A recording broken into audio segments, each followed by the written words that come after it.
वाशिम जिल्ह्यातून एक अत्यंत धक्कादायक आणि संतापजनक घटना समोर आली आहे। चक्क तालुका कृषी अधिकाऱ्याकडून एका शेतकऱ्याला मारहाण करण्यात आल्याचा प्रकार उघडकीस आला आहे। मारहाण करणाऱ्या तालुका कृषी अधिकाऱ्याचे नाव सचिन कांबळे, तर मारहाण झालेल्या शेतकऱ्याचे नाव ऋषिकेश पवार असे आहे। मनरेगा अंतर्गत लागवड करण्यात आलेल्या फळबागेची मजुरी मागील 4 महिन्यापासून रखडलेली होती। या रखडलेल्या अनुदानासाठी शेतकऱ्याने जिल्हा कृषी अधिकाऱ्याकडे तक्रार दाखल केली होती। तालुका कृषी अधिकारी पाहणीसाठी शेतावर आले असता तक्रारीचा राग मनात धरून व्हिडिओ चित्रीकरण का करतोस असे म्हणत थेट शेतकऱ्याला मारहाण करण्यात आली। इतकंच नाही तर शेतकऱ्यावर बूट उगारत शिवीगाळ देखील करण्यात आली। या संपूर्ण घटनेचा व्हिडिओ सोशल मीडियावर प्रचंड व्हायरल झाला असून शासनाच्या अधिकाऱ्याकडून शेतकऱ्यावर होणाऱ्या अन्यायाचा हा आणखी एक गंभीर प्रकार असल्याचं बोललं जात आहे। या घटनेनंतर शेतकरी क्रांतिकारी संघटना आक्रमक झाल्या असून दोषी अधिकाऱ्यावर तात्काळ कडक कारवाईची मागणी करण्यात येत आहे।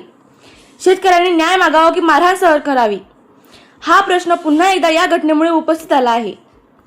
या प्रकरणावर प्रशासन काय कारवाई करणार याकडे संपूर्ण राज्याचं लक्ष लागून आहे। भिकाजी पवार, गोगरी येथील शेतकरी। मी जिल्हा कृषी अधिकाऱ्यांना फळबागचे 4 महिन्यापासून मास्टर आले नाही त्यासाठी मी निवेदन दिले होते। त्याकरता ती बातमी काल सर्वत्र न्यूज चॅनलला व्या पेपरला लागली। त्यानंतर तालुक्याचे कृषी अधिकारी सचिन कांबळे आणि त्यांची टीम गोगरी गावातनी आले। त्यांनी एका फळबागच्या शेतामध्ये पाहणी करत होते। मी तिथे शूटिंग काढत होतो। ते बोलत होते शेतकऱ्यांना आम्हाला असं तर सांगत। मी म्हटलं सर 3 वर्षांनी हे झालं तर ते शिशी करून तुम्ही ती बंद करून टाकसान, शेतकऱ्याला लाभ भेटणार नाही। तर मी तसं म्हटलं, त्यामुळे सचिन कांबळे हे तालुका कृषी अधिकारी यांनी मला मारणं चालू केलं। त्या याच्या हरामखोरा तू कशाला बोलत आहे म्हणतात, मी असं तसं करून मला मारणं चालू केलं। जो लेटरने मारलं, त्याच्यानंतर माझा मोबाईल फेकून दिला। त्यानंतर मला जोड्यानं मारणं चालू केलं आणि तुझ्यावर गुन्हे दाखल करतो, शासकीय कामात अडथळा, तू लेडीजचे हे ते अशी मला धमकी दिली। माझ्या मागं पोलीस नसून माझे वडील 3 वर्षापूर्वी अटॅकनं वारलेले आहेत आणि माझी आई आणि मीच घरी राहतो। माझ्या आईला पण बीपीची शिकायत आहे। त्यामुळे मी काही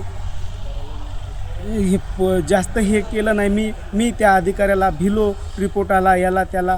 त्यामुळे शासनाकडून त्याच्यावर कठोर कारवाई व्हावं। माझा जे अपमान झाला, मला जे जोड्यानं मारलं, त्याबद्दल मला न्याय मिळावा हीच मी मागणी करतो।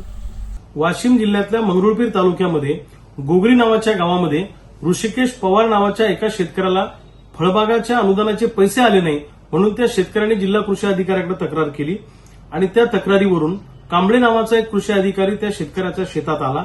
स्पॉट पंचनामा झाला आणि त्या दरम्यान त्या शेतकऱ्यांनी काही प्रश्न विचारले तर त्या कृषी अधिकाऱ्याला राग आला आणि त्या कृषी अधिकाऱ्यांनी पायातला बूट काढून त्या शेतकऱ्याला मारहाण केली। शेतकऱ्याच्या अंगावर तो कृषी अधिकारी धावून गेला आणि शेतकऱ्याला खालच्या भाषेमध्ये शिवीगाळ केली। वास्तविक पाहता जिल्हा प्रशासनामध्ये किंवा सरकारी कामात अशा पद्धतीने अधिकारी जर मस्तवालपणे वागत असतील तर सामान्य जनतेने न्याय मागायचा कुणाकडे हा खऱ्या अर्थानं प्रश्न निर्माण होतो।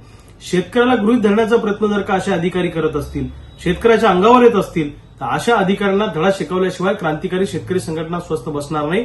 आमची मागणी आहे, जो कोणी कांबळे नावाचा अधिकारी शेतकऱ्याच्या अंगावर धावून गेला किंवा त्यांनी मारहाण केली त्याला सस्पेंड केलं पाहिजे, त्याला नोकरीतून डिसमिस केलं पाहिजे आणि जोपर्यंत त्या अधिकाऱ्यावर कारवाई होत नाही तोपर्यंत आमचा लढा थांबणार नाही। येणाऱ्या काळामध्ये या विषयाला घेऊन आम्ही तीव्र आंदोलन करणार आहोत। सगळे संपले पाहिजे, नाही तर शिक्षा करून तुम्ही बंद करून टाकसान, त्याला त्या योजनेचा लाभ नाही भेटेल। हो तुम्ही सायलेंट राहा, तुमच्या शेतात बोला तुम्ही।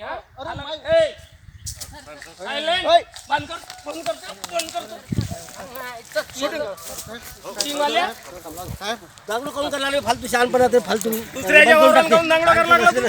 अरे माय गावातले व्यक्ती आहेत ना, तुम्हाला मारायला तू चाल दे तू बंद कर। मारू